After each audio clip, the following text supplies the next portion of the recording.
और चलिए अब आगे बढ़ते हैं। योगी सरकार सख्त है, यानी कि अब भ्रष्टाचारियों को बख्शा नहीं जाएगा। जो कानून तोड़ेगा उसका कानूनी हिसाब भी होगा। लखनऊ की गोमती नगर में बना जयप्रकाश नारायण इंटरनेशनल सेंटर आज फिर से चर्चाओं में है, जिसका कारण है इसके निर्माण के नाम पर किया गया करोड़ों का घोटाला। योगी सरकार ने इस बिल्डिंग को अब लखनऊ विकास प्राधिकरण को सौंप दिया है, जो कि समाजवादी पार्टी को पच नहीं रहा है। हमारी इस पड़ताल में देखिए कैसे 265 करोड़ रुपए के निर्माण को 864 करोड़ रुपए तक पहुंचा दिया गया। देखिए,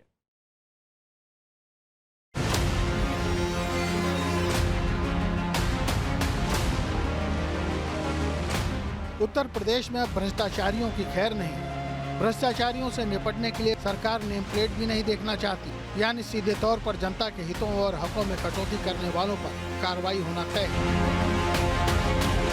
जयप्रकाश नारायण सेंटर यानी लखनऊ की JPNIC बिल्डिंग, कहने के लिए तो ये लखनऊ की सबसे ऊंची इमारत है, लेकिन पिछले 8 सालों से ये इमारत भ्रष्टाचार के प्रतीक के तौर पर देखी जा रही है। दरअसल इस इमारत का निर्माण समाजवादी पार्टी के शासनकाल में शुरू हुआ था। इसे आप अखिलेश सरकार के शासनकाल के भ्रष्टाचार का सबसे बड़ा सबूत भी कह सकते हैं। न्यूज स्टेट इन्वेस्टिगेशन में आज समाजवादी पार्टी की सरकार में हुए सबसे बड़े घोटाले की सच्चाई आपके सामने लाएंगे कि कैसे एक इमारत को बनाने के लिए करोड़ों रुपए का बजट स्वीकृत किया जाता है और फिर इसी पैसों की मिलीभगत करके 3 बार रिवाइज भी कर दिया जाता है, जिससे बिल्डिंग की कीमत में करीब 2 गुने से ज्यादा का इजाफा हो जाता है। JPNIC बिल्डिंग को बनाने की कीमत तय हुई थी 265 करोड़, लेकिन बनने के दौरान ही इसकी लागत 821 करोड़ तक पहुंच गई। खर्च भी दिखाया गया, लेकिन निर्माण अधर में ही लटका रहा। 2017 में सरकार बदली तो योगी सरकार के दौरान हुई जांच में भ्रष्टाचार की पूरी कहानी सामने आ गई। न्यूज स्टेट इन्वेस्टिगेशन में बड़ा खुलासा, करप्शन की नींव पर खड़ी है 821 करोड़ की बिल्डिंग। JPNIC के निर्माण में खेल, योगी सरकार में भ्रष्टाचारी फेल। हम दिखाएंगे पूरी हकीकत, भ्रष्टाचार की खोलेंगे परत। LDA को मिली जिम्मेदारी, SP में टेंशन भारी। अब उसका जो समिति अभी तक उसको देख रेख कर रही थी या उसका संचालन जो गठित हुई थी, उसको भंग करके संचालन LDA को दे दिया गया। अभी प्रस्ताव जो है तुरंत काम शुरू हो जाएगा। जब LDA तो डे टू डे बेसिस के ऊपर काम करेगा। जो अभी 821 करोड़ रुपए में 30 साल में उसे चुकाने की बात है, एक मोटी मोटी बात कैबिनेट में आती है, बाकी सब बातें जो है उसके बाद। और अगर हिंदुस्तान में लोकनायक जयप्रकाश नारायण को अगर किसी ने सम्मान दिया है, उनकी याद में लखनऊ में बहुत बड़ा प्रेरणा के लिए संस्थान बनाया हो, तो हिंदुस्तान का कोई दूसरा नेता नहीं है, केवल माननीय अखिलेश यादव जी हैं। लेकिन अफसोस है कि भारतीय जनता पार्टी के शासन के रहते और चलते आज उसको बेचा जा रहा है। दरअसल जयप्रकाश नारायण सेंटर, जो कि लखनऊ के सबसे पॉश इलाके गोमती नगर के 1090 चौराहे के पास मौजूद है, 18.7 एकड़ में निर्माणाधीन इस इमारत पर बीते 8 सालों में सियासत जारी है।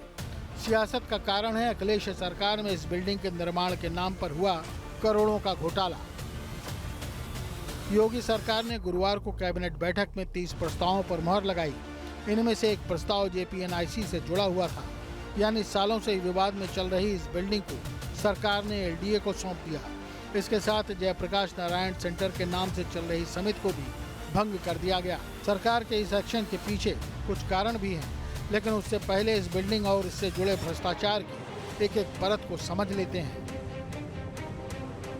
साल 2013 में JP इंटरनेशनल सेंटर की शुरुआत हुई। LDA ने प्रस्तावित लागत 421 करोड़ रुपए आंकी थी। वित्त समिति ने 265 करोड़ का खर्च बताया। 2015 में बजट रिवाइज किया गया। 265 करोड़ से 615 करोड़ रुपए बजट किया गया। 2015 में ही 757 करोड़ रुपए तक बजट बढ़ा दिया गया। 2016 में बजट तीसरी बार रिवाइज किया गया। तीसरी बार में ये बजट 864 करोड़ रुपए हो गया। मेरी मौजूदगी अभी जिस जगह पर है वो जगह है जयप्रकाश नारायण अंतर्राष्ट्रीय केंद्र। समाजवादी पार्टी और समाजवादी पार्टी के राष्ट्रीय अध्यक्ष अखिलेश यादव का ड्रीम प्रोजेक्ट। ये ड्रीम प्रोजेक्ट जब से बनना शुरू हुआ उसके बाद से लगातार सुर्खियों में रहा।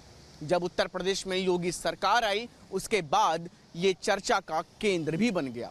ऐसे में अब क्योंकि चर्चाएं इस कदर बढ़ने लगी, चाहे वो भ्रष्टाचार से संबंधित हो, चाहे इसके निर्माण को लेकर के हो, लगातार इसे लेकर के सवाल भी खड़े होते रहे। ऐसे में अब उत्तर प्रदेश की योगी सरकार ने इसे लेकर के बड़ा और कड़ा और अहम फैसला लिया है। बड़ी बात तो यह है कि कागजों में 821 करोड़ रुपए का खर्च बिल्डिंग निर्माण के लिए दिखाया भी गया था, लेकिन आप इस इमारत को देख लीजिए, आज भी अपने साथ हुई नाइंसाफी की कहानी को चीख चीख कर कह रही है। दुर्भाग्यवश भ्रष्टाचार की नींव से खड़ी इस इमारत के साथ अन्याय की कहानी को भी एसपी नेताओं ने दबाने की पूरी कोशिश की। साल 2017 में जब पूर्ण बहुमत के साथ योगी सरकार सत्ता में आई, तब भ्रष्टाचार की ईंटों से बनाई गई इस बिल्डिंग पर सबसे पहले सरकार ने कार्रवाई की और इसे अपने कब्जे में ले लिया। जब से उत्तर प्रदेश में योगी सरकार आई, जयप्रकाश नारायण केंद्र को लेकर के बहुत सारे सवाल भ्रष्टाचार को लेकर के खड़े हुए। दरअसल ये सवाल इसलिए भी वाजिब लगने लगे क्योंकि जब से उत्तर प्रदेश में समाजवादी की सरकार 2013 में आई, तब से इसे लेकर के अनुमानित बजट जो तय किया गया था वो इसके निर्माण पूर्ण न होने तक 2 गुना कर दिया गया। 2013 में जो बजट करीब 400 करोड़ के आसपास था, वो धीरे धीरे 2017 और 16 तक 800 करोड़ के आसपास पहुंच गया।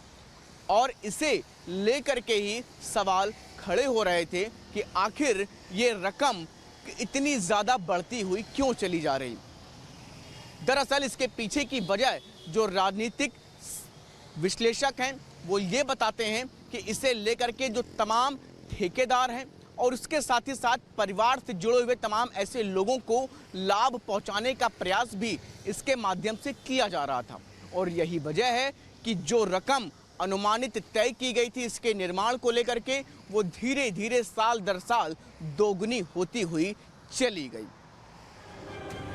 परिवारवाद, गुंडाराज और माफिया राज के जैसे गंभीर आरोपों का सामना कर रही समाजवादी पार्टी के गड़बड़ झाले का ये सबसे बड़ा उदाहरण है।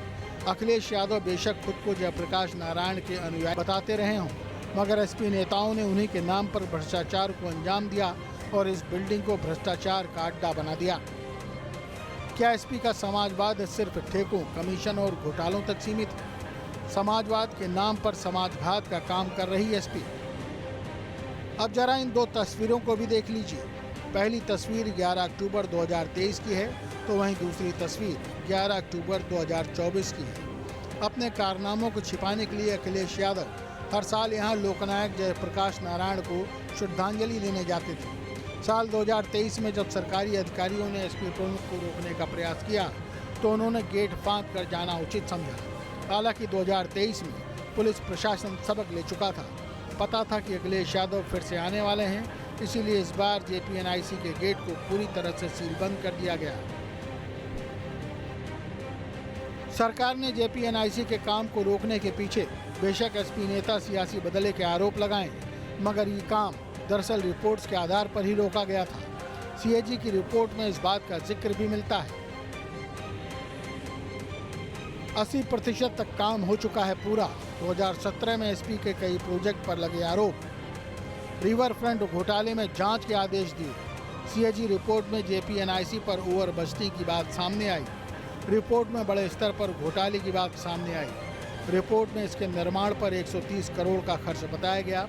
सीएजी रिपोर्ट के आधार पर काम को रोक दिया गया।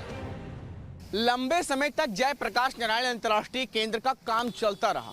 समाजवादी पार्टी की सरकार में इसके काम ने भी तेजी पकड़ी, लेकिन 2017 आते आते इसके काम की रफ्तार धीरी हो गई क्योंकि उत्तर प्रदेश में योगी आदित्यनाथ की सरकार आ गई। करीब 400 करोड़ के बजट से जिसका काम शुरू हुआ वो बजट करीब 800 करोड़ तक भी पहुंच गया। लेकिन सवाल इसलिए खड़े हुए कि इस दोगुने हुए बजट के बावजूद भी जयप्रकाश नारायण अंतर्राष्ट्रीय केंद्र का काम आज भी अधूरा पड़ा हुआ है। अंदर की स्थितियां बहुत सारे सवाल खड़े कर रही थी, जिसकी वजह से इस पूरे मामले को लेकर के उत्तर प्रदेश की योगी सरकार ने गंभीरता दिखाते हुए तमाम चीजों पर अपनी नजर बनाए रखी। जाहिर सी बात है कि जब अब समाजवादी पार्टी के ड्रीम प्रोजेक्ट की कमान एनडीए के हाथ आ चुकी है तो सियासी उथल पुथल भी मचना तय है। इस पर अखिलेश यादव तिमतिमा उठे और बोले कि एनडीए का काम सिर्फ नक्शा पास करने का है। एनडीए को इसलिए दिया होगा कि समाजवादी पार्टी को लेना आसान हो।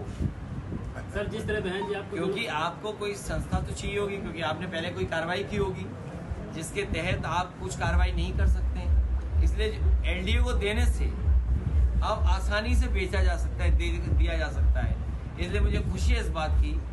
अब एनडीए को जब दे दिया गया है जेपीएनआईसी चलाने के लिए, एनडीए का काम है कंस्ट्रक्शन करने का, नक्शे पास करने का, चलाने का नहीं है। जी हाँ अखिलेश जी, सही कहा आपने कि एनडीए का काम नक्शा पास करने का ही है, मगर सरकारों का काम भी तो जनता के हितों में काम करने का है। तो फिर आपके शासनकाल में ये करोड़ों के घोटाले को कैसे अंजाम दिया गया, ये बड़ा सवाल है। और ये सवाल सिर्फ बीजेपी ही नहीं बल्कि हर एक आदमी भी पूछ रहा है। यादव जी जिस ढंग से जेपीएनआईसी पर हायतोबा कर रहे हैं, 12 से 17 तक उनकी सरकार का जो कार्यकाल है वो कामों के नहीं कारनामों के लिए जाना जाता रहा है। भ्रष्टाचार के ढेर सारे उदाहरण आपको देखने को मिल जाएंगे। जेपीएनआईसी के मामले में तो उन्होंने हद कर दी। जो प्रोजेक्ट मात्र 265 करोड़ का था उसको एक्सीड करते करते आप 864 करोड़ तक ले गए और 821 करोड़ खर्च करने के बाद भी कार्य पूरा नहीं हुआ। मैं तो धन्यवाद अदा करना चाहूँगा उत्तर प्रदेश के मुख्यमंत्री आदरणीय योगी जी का और पूरी कैबिनेट का, जिन्होंने इतने बड़े जनता की धनराशि को सेव करते हुए दोबारा उसे एलडीए में समाहित करके जेपीएनआईसी सोसाइटी को भंग करके समाप्त करके एलडीए को देकर इसमें सरकार का कोई पैसा नहीं लगेगा। हम तीसरी पार्टी को निविदा के माध्यम से देंगे और बगैर किसी सरकारी धन के उपयोग के इसको व्यवस्थित ढंग से संचालित करेंगे, मेंटेन करेंगे, जीर्णोद्धार करेंगे और जनता को समर्पित करेंगे। अखिलेश यादव जी को अपने गिरेबान में झांकना चाहिए। जिस ढंग से भ्रष्टाचार की सारी हदें समाजवादी पार्टी ने अपने कार्यकाल में की हैं उसका इन्हें जवाब देना चाहिए। अखिलेश सरकार के राज में हुए इस भ्रष्टाचार पर समाजवादी पार्टी घिरती जा रही है और इसीलिए योगी सरकार के फैसले के बाद अब अखिलेश जेपीएनआईसी इमारत को खरीदने के लिए भी तैयार हैं। एनडीए अगर बेचना चाहे तो समाजवादी पार्टी जेपीएनआईसी को लेना चाहेगी। जेपीएनआईसी से political emotional relation Samajwadi party का है, अटैचमेंट है, क्योंकि नेताजी ने शुरू किया था। उस समय तमाम समाजवादी नेता मोहन सिंह जी, जॉर्ज फर्नांडिस जी, ब्रजभूषण तिवारी जी, रामचंद्र दास जी, ये तमाम नेता उस कार्यक्रम में शामिल हुए।